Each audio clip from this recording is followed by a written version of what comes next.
Hello, AP people, and welcome back for Document of the Day, number 7. Today's selection is Henry David Thoreau's Walden, published in 1854. Thoreau is, if I'm being honest, not my favorite, and I'll give that critique at the end, I suppose. You can decide for yourself how you feel about him. He is a member of the transcendentalist movement, so I think we need some background about what that is before we really get into the document. So transcendentalism arises in the 1820s and 1830s, and a lot of people consider it sort of the first uniquely American intellectual movement, right? It's something that comes sort of organically in the United States. So in that sense, it's unique and pretty interesting. It really strongly supports the concept of personal freedom. So in a general sense, transcendentalists found that all the trappings of society, like politics and formal religion, to be corrupting forces, and the only way to save your soul, I suppose, is to remove yourself from those influences and find some kind of inner spiritual peace. Right? Transcendentalism itself is not really inherently religious. Its closest ties would be to Eastern religions. Right? It does rise at the same time as the growth of Unitarianism in the United States, and we see some similarities between the two, some commonalities.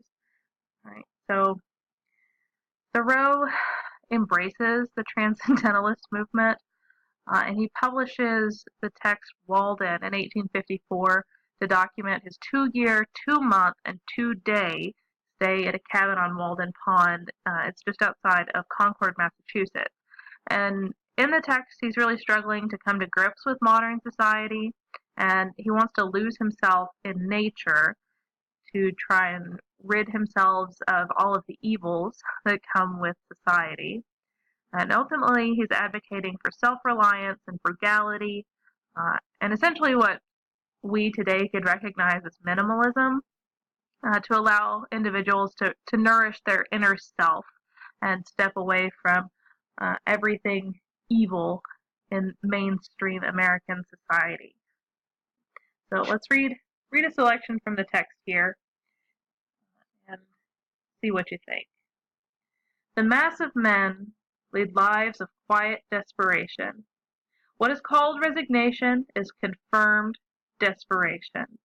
From the desperate city, you go into the desperate country and have to console yourself with the bravery of minks and muskrats. A stereotyped but unconscious despair is concealed even under what are called the games and amusements of mankind. There is no play in them, for this comes after work, but is a characteristic of wisdom not to do desperate things. The greater part of what my neighbors call good, I believe in my soul to be bad, and if I repent of anything, it is very likely to be my good behavior. What demon possessed me that I behave so well? You may say the wisest thing you can, old man. You who have lived 70 years, not without honor of a kind. I hear an irresistible voice which invites me away from all that. One generation abandons the enterprises of another, like stranded vessels. I think that we may safely trust a good deal more than we do. We may waive just so much care of ourselves as we honestly bestow elsewhere. Nature is as well adapted to our weaknesses as to our strength. Let us consider for a moment what most of the trouble and anxiety which I have referred to is about, and how much it is necessary that we be troubled, or at least careful. It would be some advantage to live a primitive and frontier life, though in the midst of an outward civilization, if only to learn what are the gross necessities of life, and what methods have been taken to obtain them, or even to look over the old day-books of the merchants, to see what it was the men most commonly bought at the stores, what they stored, that is, what are the grossest groceries. For the improvements of ages have had but little influence on the essential laws of man's existence, as our skeletons, probably, are not to be distinguished from those of our ancestors. By the words necessary of life, I mean whatever, of all that man obtains by his own exertions, has been from the first, or from long use has become, so important to human life that few, if any, whether from savageness or poverty or philosophy, ever attempt to do without it. Most of the luxuries, and many of the so-called comforts of life, are not only not indispensable, but positive hindrances to the elevation of mankind. With respect to luxuries and comforts, the wisest have ever lived a more simple and meagre life than the poor. The ancient philosophers, Chinese, Hindu, Persian, and Greek, were a class than which none has been poorer in outward riches, and none so rich in inward. Uh, it's well written, I'll give him that, but Thoreau is,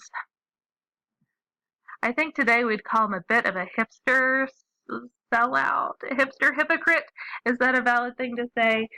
His travels in the woods and his time spent on Walden Pond is by no means representative of a real rejection of modern American society. His mother comes to the cabin to do his laundry. He has guests over for weekend lunches. Uh, Friends deliver him baskets of food and supplies. He has not cut himself off from really much of anything. He's just installed himself on a cabin on a beautiful pond to sit and ponder and write this text. So he's experiencing really some luxury, or at the very least, some some tame glamping while he's writing Walden, advocating for giving up all the trappings and corruption of modern life.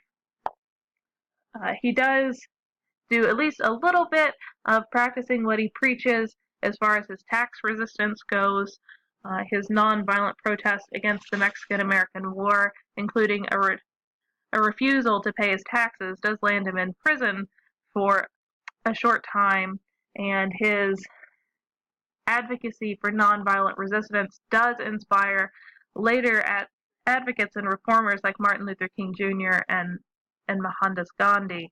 But Thoreau himself and Walden, I think, are maybe a little bit overrated. What do you think? Let me know. I'll talk to you tomorrow.